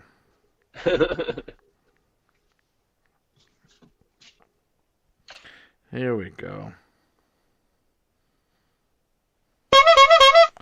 There we go. That's the fucking corn. You man hear it right over there, there. brother? Now you hear it. You hear the corn man, right? But you don't hear Mr. Softy. I don't know, man. My fucking ears are like just being selective right now. This motherfucker over here. I don't hear Mr. Softy. You hear the corn man. Corn man. Corn man. Oh, man, I heard that shit. You about to run out your fucking door. That's exactly what the fuck the corn man. Like, that's how you know. Oh shit, the corn man's coming. Oh my God, man. Instead of Mr. Softy. Bro, seriously, bro, you look like you were about to run out your fucking garage door. The Corman, the Corman. Yeah, I told you. Yo, you got $2? That's how much that shit costs, by the way. T-Josh, give me some money. Got a Corman's outside. $2 and he'll fucking hook it up, dude. Oh my God. I still can't believe you got selective hearing, bro. You didn't hear the Mr. Softy. Like, I don't hear nothing out there. No, you heard the Corman. Corman. Well, it was, Corman. I think it was a much sharper, like simpler. Oh sound. yeah. The Corman really hit your senses. There was no melody there. It was just like motherfucker. Oh shit! Exactly what it sounds like. Motherfucker. That's exactly what the fuck it sounds like. Oh it's like, my God! Shit. You know what's crazy? Like over there, all the kids go crazy when Mr. Softy comes around, and over here's the same shit for the Corman. Like you see, like are you all serious? The kids gather around. They're like, oh shit! It's the fucking corn. And you know what's the crazy thing? Is that if you serve corn for dinner, none of the kids will fucking eat it. They're like, I don't want this. But if the Corman comes around here, they'll fucking tear it up. Corman's hooking up for the parents and shit, man. Oh my God, man. Yeah. I'm never gonna forget that, bro. You heard Mr. Softy, you're like, I don't hear nothing. And then you hear the Corman thing. Oh, there they go. Motherfucker. I'm sorry. Oh my God, man. That's it. That's exactly what it sounds like. Yo, come by with this shit, dude. Oh man. Yo, you got any fucking future fucking climbs or anything like that you doing in the future? Yeah. So I want to talk about the next few trips. Like next week, I got Joshua Tree. Mm-hmm. We're gonna attempt to climb this mountain called Quail Mountain. It's not a very tall mountain, but the terrain is super fucking difficult to get through. It's a desert. It's a Joshua Tree. We're gonna do that, and then in early spring, I'm planning to do this crazy trail called from low to high, which means it starts from Death Valley, which is the lowest point in the United States, and then climb up towards Mount Whitney, which is the tallest in the lower 48. So that's why the trail is called From Low to High. Mm-hmm. And that takes about a week to complete, to finish. I want to choose to do it in the springtime because that's the best time. It's not going to be too hot or too cold. You're doing it alone or no? No, not doing it alone. No, so far I have two people that want to join on the trip. Mm-hmm. So prior to that, we're planning to do that. That's a really big and crazy trip. You actually have to like stash water in certain places before you start the hike because there's no water at all. So you have to actually hide water in certain parts of the trail as you're going up. And then, so we're going to train for that. That's a really crazy, big, fucking, like, crazy adventure. That one, it's going to take a lot of planning, you know what I mean? Mm-hmm. So we're going to do that early to mid-spring. And then prior to that, for a bit of training, I want to do this trail called the Nine Summit Challenge, which is a trail that's about 25 miles long. It starts in one end of the San Gorgonio Wilderness and ends on top of San Gorgonio Mountain. It's 25 miles. You do nine summits. So you're walking right on top of that whole crest, of the mountain, the whole way, whole ridge line. You're doing that. I'm looking forward to that because that's like 9 summits I'll be able to knock out in one trip. I'm looking forward to that. That's going to be really good training. But I have to wait until the snow melts away from the trail because right now it's just crazy, man. It's just so much snow that you're not going to go anywhere. And if you do, it's going to be a miserable time. So that's why we're heading to the desert soon here. And that's one of the things I'm looking forward to a lot. It's heading back to the desert and just, experiencing that out there. So there's 3 for sure that 3 trips for sure that I'm planning to do. But I would like somewhere in between to be able to take out the Yaris and do a little bit of car camping. And hopefully when you come out here, I'm gonna take your ass out there. I don't know if my fat ass could fit in that Yaris, bro. No, we're not gonna like. Obviously, we're not gonna fucking sleep in there, but we can go. Sleep with the woo woos. Gotta keep it OG. We gotta keep it OG. You gotta fucking for real sleep like in fucking tents and shit. And Dude, that should be a fucking podcast. Yeah, that was the only time I song. fucking slept on. I slept on rocks, bro. And I was like, I woke up and I felt like I slept on rocks. I was like, God damn it, man. Like, oh, that's why I feel like I slept on rocks. Yeah. Because I slept on rocks. That shit fucking hurt, bro. Yeah. Another thing I like to talk about is that I got these stickers that were made like a few months back. They're the Black Mountainside stickers. And if you guys, I still got a bunch of these, man. And if anyone's interested, they're free. I'll fucking send them out to you. Just private message me or message me somehow in either Instagram, which is Black Mountainside Survival. Dave, if you could leave I'll have the links and everything. Yeah, and then, or Facebook, whatever, and then just private message me or your address if you feel comfortable with that, and I'll send you, I'll send you guys some of these stickers out there. I still got a bunch of them sitting around. I'm fucking putting them all over. Whenever I reach the summits, I'm like posting up like stickers and shit. So if you guys want one, put some stickers on top of those mountains, man. Yeah, put a sticker up there. That's what I've been doing. So if you guys want one, fucking hit me up, and I'll send you a couple of these. So, yeah. All right, man.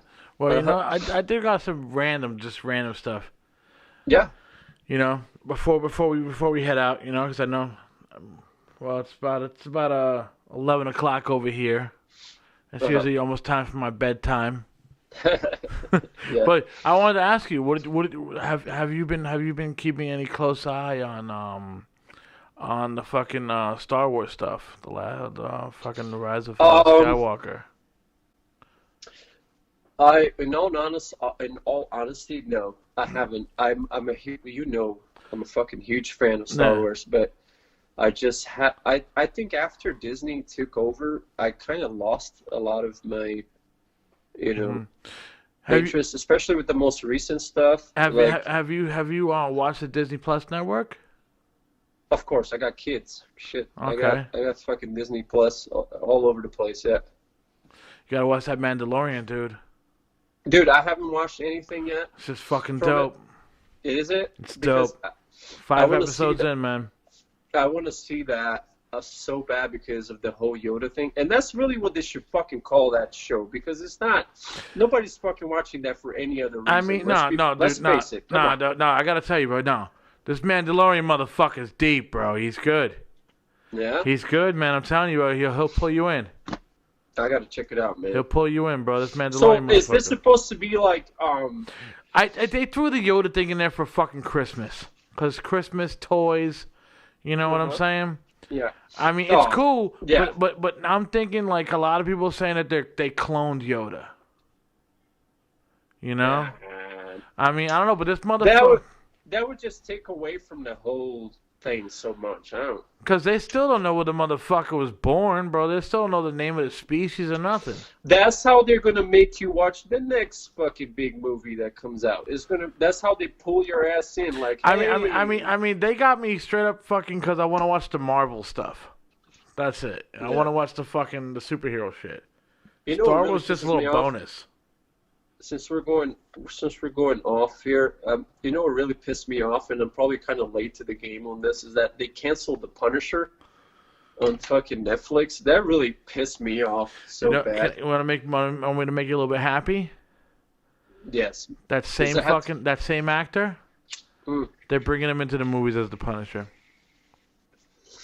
What? Yep. Really? Yep. They're bringing him back as the Punisher in the motherfucking movies.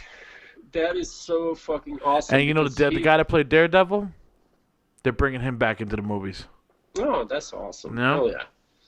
Yeah, no, but... they were popular too, those motherfuckers. Dude, Punisher, man, how can they do that? Like, that was literally the best fucking thing they put out. Any superhero, any fucking movie, I don't give a shit. Listen, that to me, it was dope, man. I loved it, bro. It was dope. That's the most realistic, best fucking hero story you can have, right? Yeah. Like, it's not a guy with superpowers, shit like that. He's just a fucking dude that's getting into some crazy stuff. They had the right guy. I liked it. The acting was perfect. And Kevin Feige, the guy who's running Marvel, was like, nah, dude, hold on. You ain't going nowhere. We're going to bring in the movies, bro. Relax. Dude, it would be stupid not to. Yeah. It would be stupid not to have the Punisher. He's the fucking Punisher. It's just the only thing is that the contract they had with Netflix, they have to wait 2 years for the show to be canceled in order for them to bring him back. Yeah, but they're gonna bank on that shit. Yeah, definitely, dude. I'm gonna be like the first guy in line because I was so into that show. I was like, dude, this is for real, like the most intense fucking series I've seen in a long time. Yeah. You know, like it's just a terrific. Like the way they put it together, it seems way more real. It was supposed to have a season 3, but Netflix got butthurt because they found out Disney was doing their own service. So they got butthurt and they canceled it. So that was Netflix. I don't know, man. This, like, I guess the business part of it, you know, like, whatever they got worked out. I thought they fucked up a perfectly good thing. Yeah, I was shocked that was the guy from The Walking Dead. Yeah, I was shocked, man. Too. I was like, oh shit, I remember this fucking dude. He was the bad guy. Yeah, dude, he was a dick in The Walking Dead too, man. Yeah, well. Actually, all the movies he ever played, that's the character he plays. Until he did he's always played the, like, you know, like the cocky, like, traitor, fucking asshole, bad guy, whatever. But that was just like his personality fucking thing. But when he did the Punisher, I was like, oh, this was it. He's the fucking Punisher. Do you remember in the 80s? I think it was in the 80s or 90s. When they had a movie of the Punisher too. Yeah, it was with that weird Russian actor guy. It was fucking that was on. They had 2 different Punishers. They had one where the first one was where John Travolta played the bad guy in one of them, and then they had another one called Warzone, Punisher Warzone. Yeah, they both sucked. Yeah, I remember. It was very tacky, like unrealistic.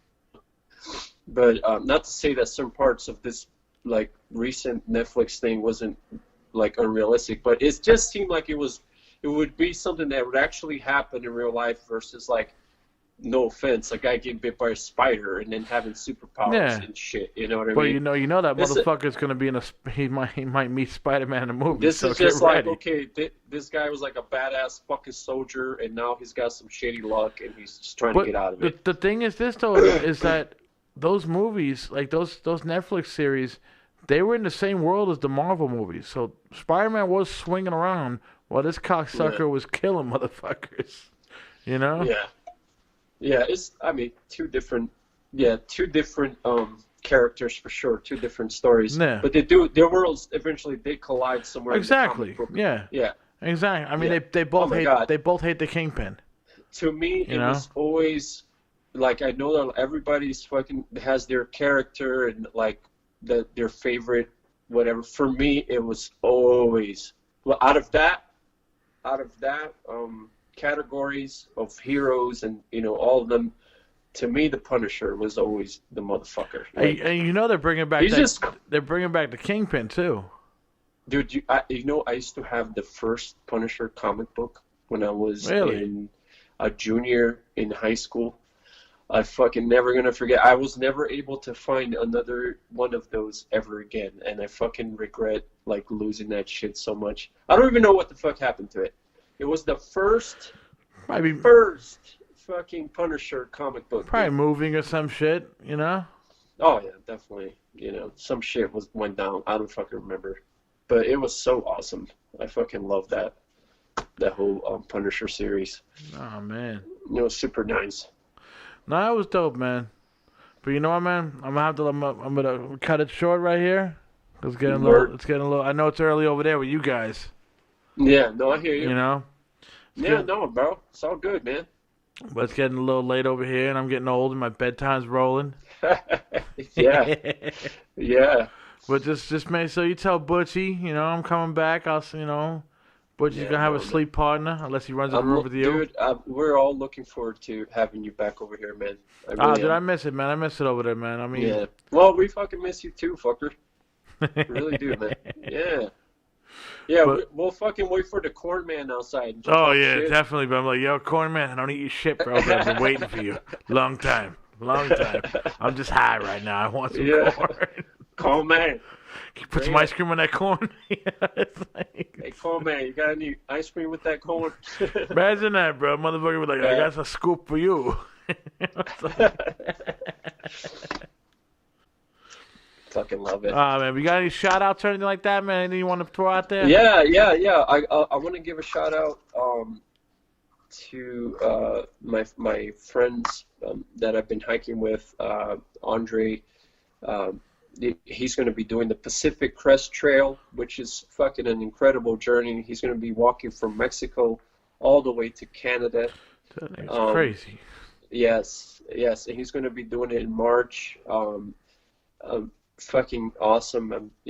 Big shout out to him. I'm looking forward to doing another venture with him. Mm-hmm. Also, a shout out to Steve, another hiking partner. He's pretty awesome too, and we have some pretty cool adventures. And Aaron, also, another crazy fucker like us that likes to do this kind of stuff. Nah.